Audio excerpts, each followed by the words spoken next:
Joshua chapter 22. Then Joshua summoned the Reubenites, the Gadites, and the half-tribe of Manasseh, and said to them, You have done all that Moses, the servant of the Lord, commanded, and you have obeyed me in everything I commanded. For a long time now, to this very day, you have not deserted your fellow Israelites, but have carried out the mission the Lord your God gave you. Now that the Lord your God has given them rest as he promised, return to your homes in the land that Moses, the servant of the Lord, gave you on the other side of the Jordan. But be very careful to keep the commandment and the law that Moses, the servant of the Lord, gave you. To love the Lord your God, to walk in obedience to him, to keep his commands, to hold fast to him, and to serve him with all your heart and with all your soul.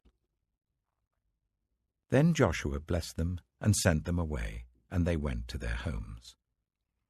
To the half-tribe of Manasseh, Moses had given land in Bashan, and to the other half of the tribe Joshua gave land on the west side of the Jordan along with their fellow Israelites.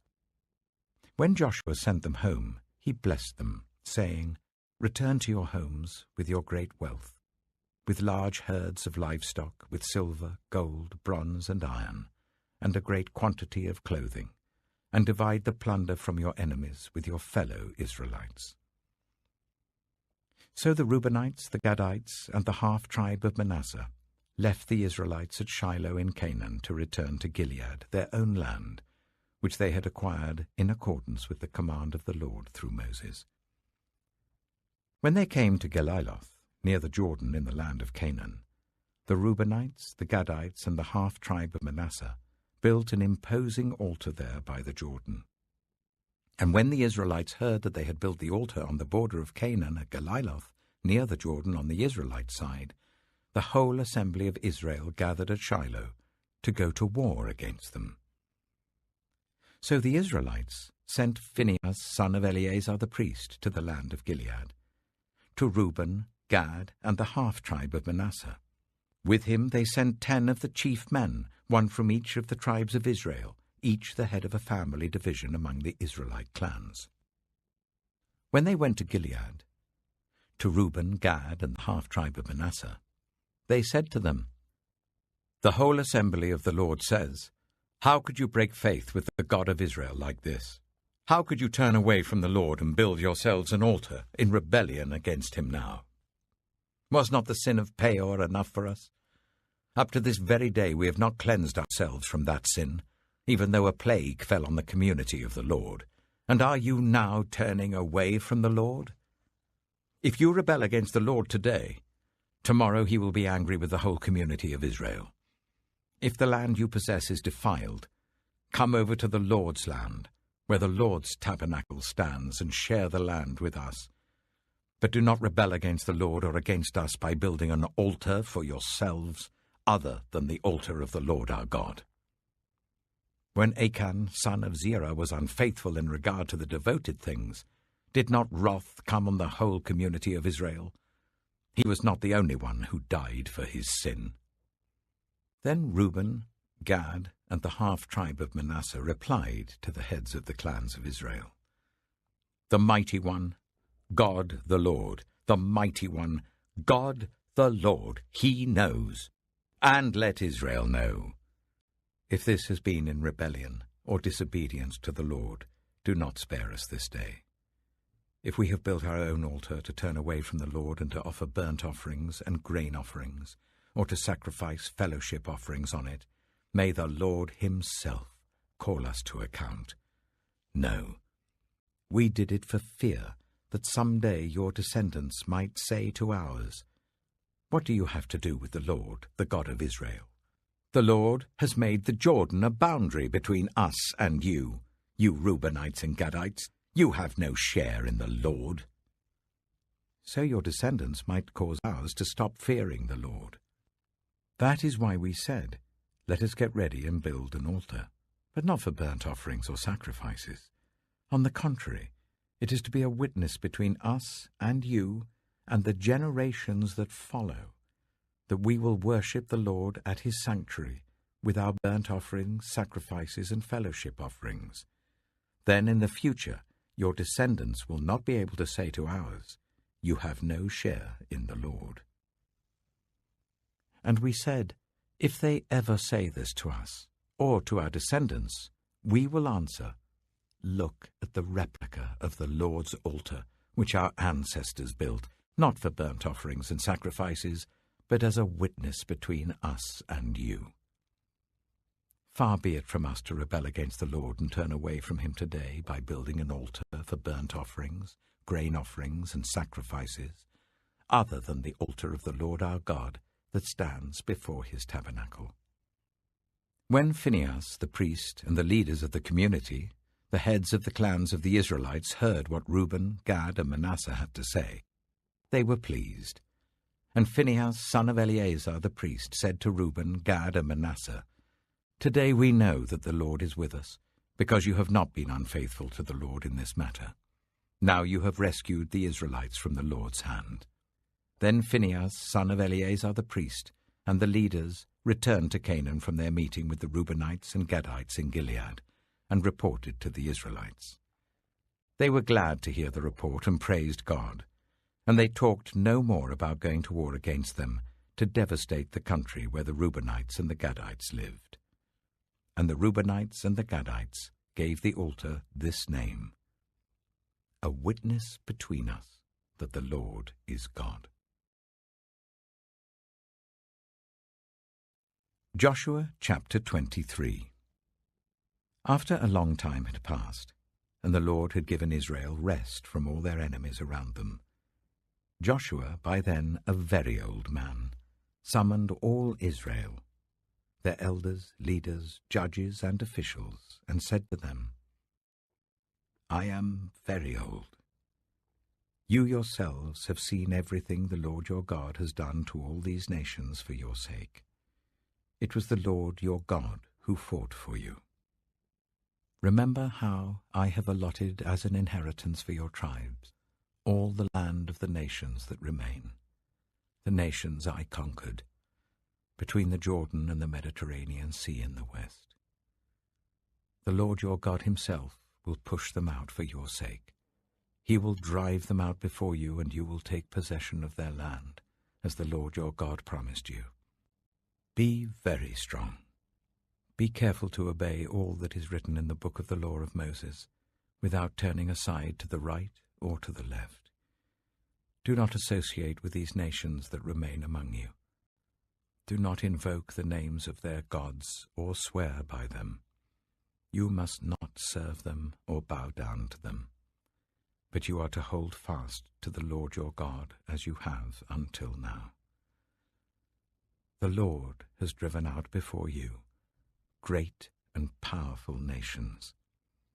To this day no one has been able to withstand you. One of you routs 1,000, because the Lord your God fights for you just as he promised. So be very careful to love the Lord your God. But if you turn away and ally yourselves with the survivors of these nations that remain among you, and if you intermarry with them and associate with them, then you may be sure that the Lord your God will no longer drive out these nations before you.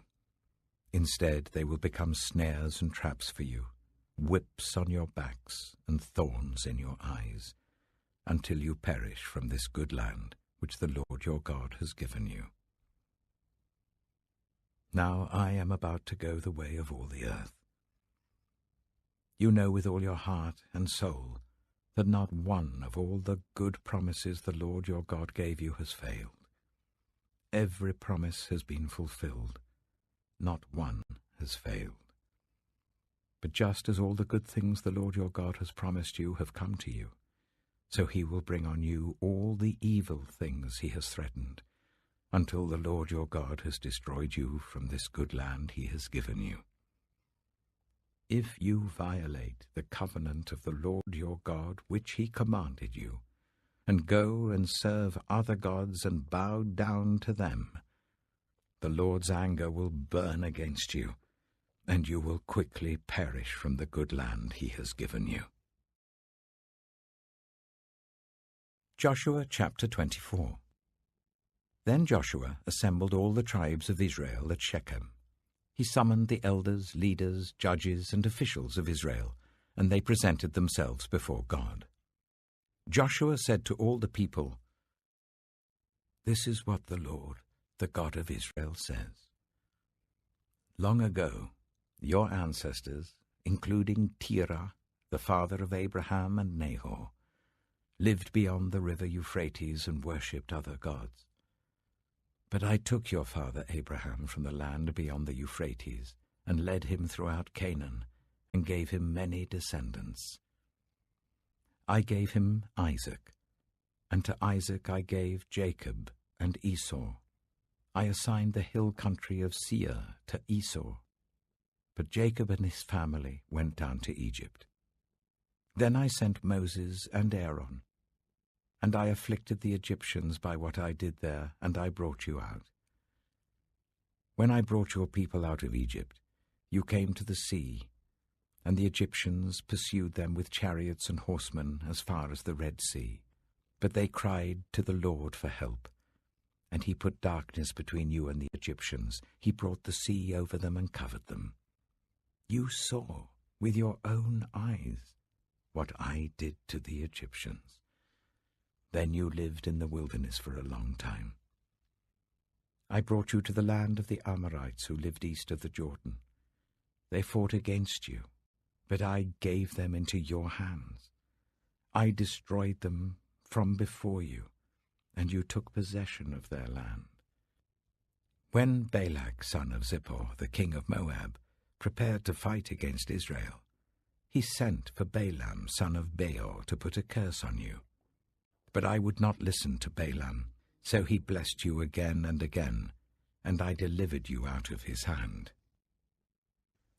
Then you crossed the Jordan and came to Jericho. The citizens of Jericho fought against you, as did also the Amorites, Perizzites, Canaanites, Hittites, Girgashites, Hivites, and Jebusites. But I gave them into your hands. I sent the hornet ahead of you, which drove them out before you, also the 2 Amorite kings. You did not do it with your own sword and bow. So I gave you a land on which you did not toil, and cities you did not build, and you live in them and eat from vineyards and olive groves that you did not plant. Now fear the Lord and serve him with all faithfulness. Throw away the gods your ancestors worshipped beyond the river Euphrates and in Egypt, and serve the Lord.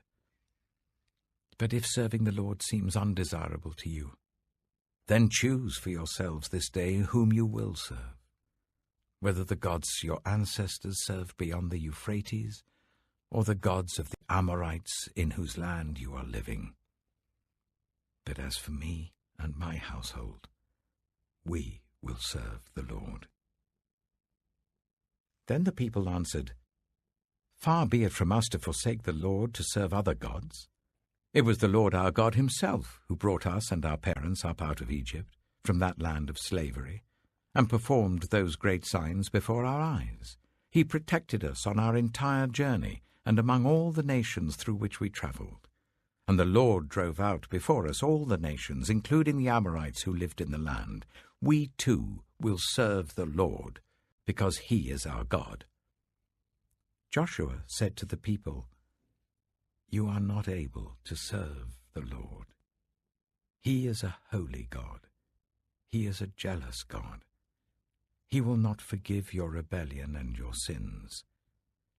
If you forsake the Lord and serve foreign gods, he will turn and bring disaster on you and make an end of you, after he has been good to you." But the people said to Joshua, "No, we will serve the Lord." Then Joshua said, "You are witnesses against yourselves that you have chosen to serve the Lord." "Yes, we are witnesses," they replied. "Now then," said Joshua, "throw away the foreign gods that are among you, and yield your hearts to the Lord, the God of Israel." And the people said to Joshua, "We will serve the Lord our God and obey him."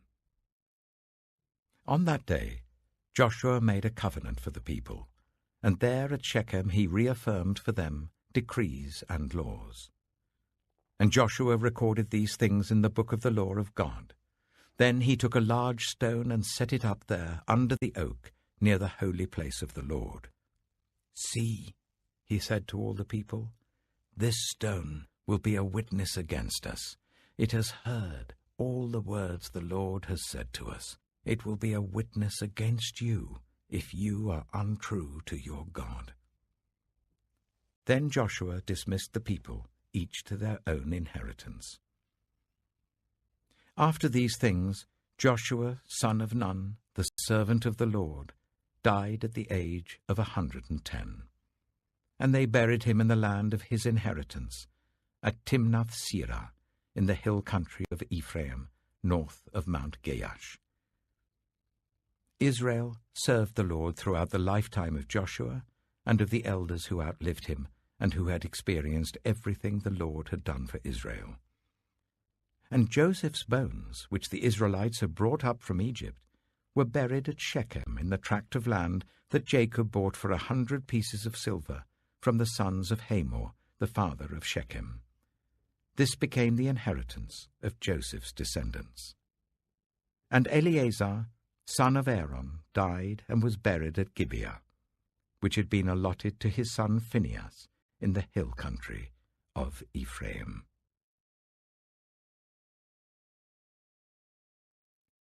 Luke chapter 15.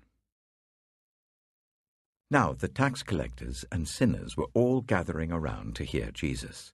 But the Pharisees and the teachers of the law muttered, "This man welcomes sinners and eats with them." Then Jesus told them this parable. "Suppose one of you has 100 sheep and loses one of them. Doesn't he leave the 99 in the open country and go after the lost sheep until he finds it? And when he finds it, he joyfully puts it on his shoulders and goes home. Then he calls his friends and neighbors together and says, 'Rejoice with me, I've found my lost sheep.' I tell you that in the same way, there will be more rejoicing in heaven over one sinner who repents than over 99 righteous people who do not need to repent.